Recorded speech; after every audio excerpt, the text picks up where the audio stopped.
आज बजट में किससे क्या मिला। लगातार वो टैक्स स्लैब की भी हम आपको तस्वीर दिखा रहे थे कि जो नए बदलाव किए गए हैं न्यू रिजीम में, उससे क्या फायदा होता हुआ नजर आता है। लेकिन फटाफट से आइए यहाँ पर बता देते हैं कि क्या क्या सस्ता हुआ, क्या क्या महंगा हुआ। तब हमारे साथ जो खास मेहमान बने हुए हैं उनका भी हम रुख करेंगे।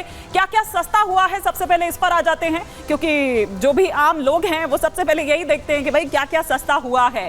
कैंसर की दवाएं सस्ती हो गई हैं, सोना चांदी सस्ता हो गया है, प्लैटिनम हो ये सस्ता हुआ है, मोबाइल फोन मोबाइल चार्जर सस्ते हो गए हैं, बिजली के तार सस्ते हो गए हैं, जो इलेक्ट्रिक गाड़ियां हैं वो सस्ती हुई है, लिथियम बैटरी सस्ती हुई है, एक्सरे मशीन भी सस्ती हो गई हैं, सोलर सेट्स जो हैं वो सस्ते हुए हैं, लेदर का सामान चमड़े का सामान सस्ता हुआ है, और सी फूड की अगर बात करें तो सी फूड सस्ता हुआ है। लेकिन आइए अब आपको बताते हैं कि क्या क्या वो चीजें हैं जो महंगी हुई है। ये भी आपको जाननी जरूरी है, कहीं ऐसा ना हो कि आप बाजार में जाएं और आप ठगे जाएं। तो ये भी जानना जरूरी है क्या महंगा हुआ है। हवाई सफर महंगा हो गया है। तो अगर आप ज्यादा हवाई सफर करते हैं और यूं दनादन अगर आप फ्लाइट बुक कराते रहते हैं, आज यहां घूमना है कल वहां घूमना है, तो वो महंगा हो गया है। सिगरेट महंगी हो गई है, प्लास्टिक महंगा हो गया है, पीवीसी फ्लैक्स की अगर बात करें अब वो महंगा हो गया है। पीवीसी फ्लैक्स बैनर की अगर बात करें, कस्टम ड्यूटी बढ़ी है, और पेट्रोकेमिकल की अगर बात करें तो ये भी महंगा हो गया है।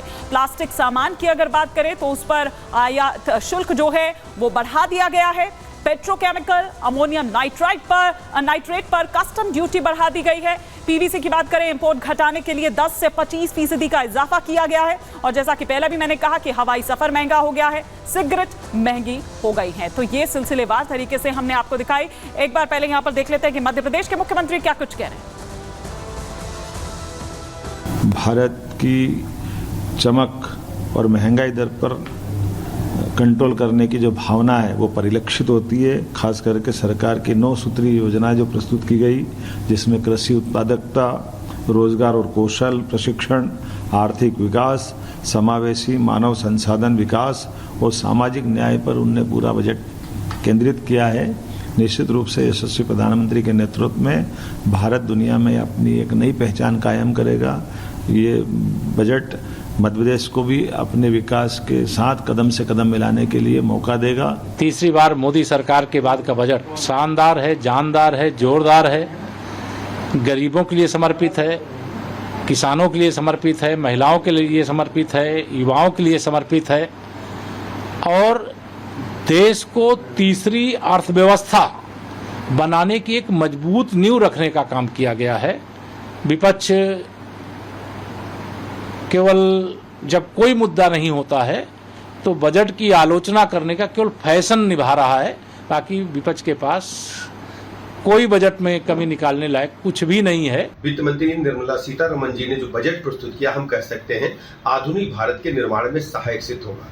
2047 में विकसित भारत का संकल्प का सपना जो देशवासियों ने माननीय मोदी जी के मार्गदर्शन में देखा है, उसको पूरा करने वाला बजट है। एक तरफ छात्रों की चिंता की गई है, किसानों को भी मजबूती देने का काम किया गया है, मध्यम वर्गीय लोगों के जीवन स्तर को ऊपर उठाने के लिए प्रावधान किए गए हैं, इनकम टैक्स सेवा में छूट देकर के सरकारी कर्मचारियों को भी बड़ा तोहफा भारत सरकार ने देने का काम किया है।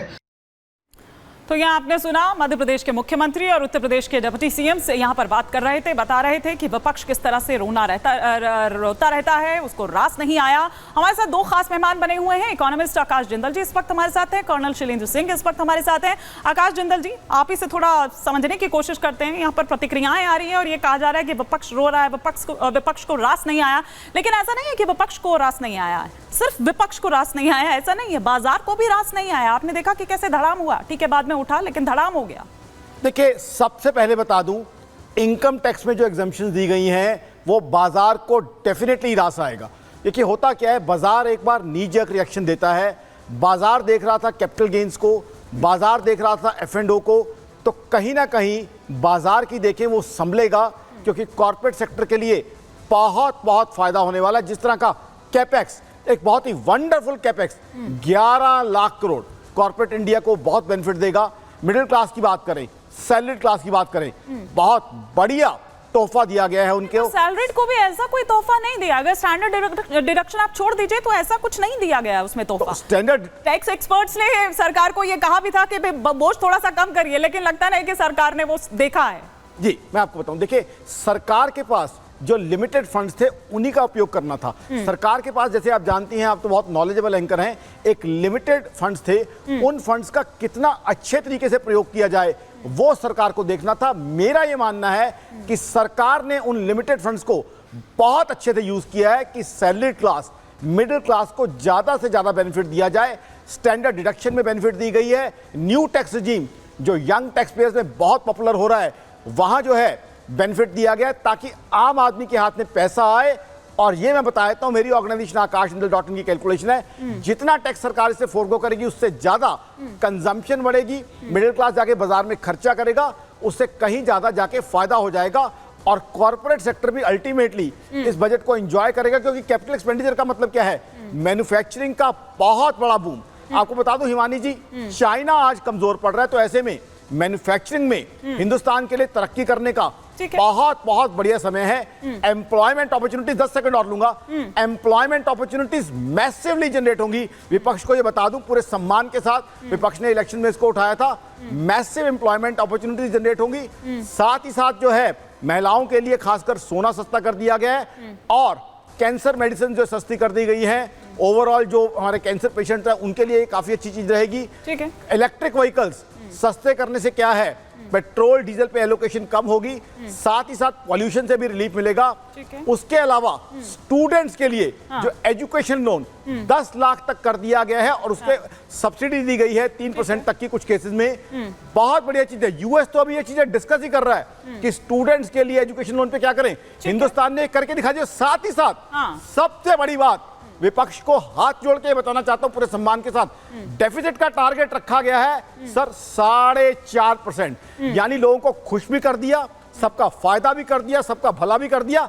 उसके बावजूद सरकारी घाटे का टारगेट मात्र 4.5% का रखा गया है, जबकि ग्लोबल स्लोडाउन चल रहा है। तो मेरे हिसाब से 100 में से 95 नंबर दूंगा इस एक्सीलेंट फाइनेंशियल प्लानिंग। 95 नंबर आप देंगे। मैं कर्नल शैलेंद्र का भी रुख करूंगी कि वो कितने नंबर देंगे, लेकिन पहले यहां पर बात कर लेते हैं रक्षा बजट की, क्योंकि रक्षा को लेकर, सेना को लेकर काफी ज्यादा जो उम्मीदें हैं वो दरअसल यहां पर लगाई जा रही थी। और जो बजट अब आवंटित किया गया है इस पर, तो वो 4,54,000 करोड़ का है। लेकिन अगर हम पिछली बार की बात करें तो पिछली बार ये कितना था, ये सिलसिलेवार तरीके से ग्राफिक्स के माध्यम से हम आपको समझाते हैं कि 2023-24 की अगर मैं बात करूं, एक बार वो ग्राफिक्स प्लीज ऑन एयर ले लीजिए, कि 5,94,000 करोड़ का जो बजट है वो दरअसल आवंटित किया गया था। वहीं तीसरे साल भी हथियार खरीद की जो रकम है उसमें कटौती की गई। महज 400 करोड़ रुपए बढ़ा है सेना का बजट।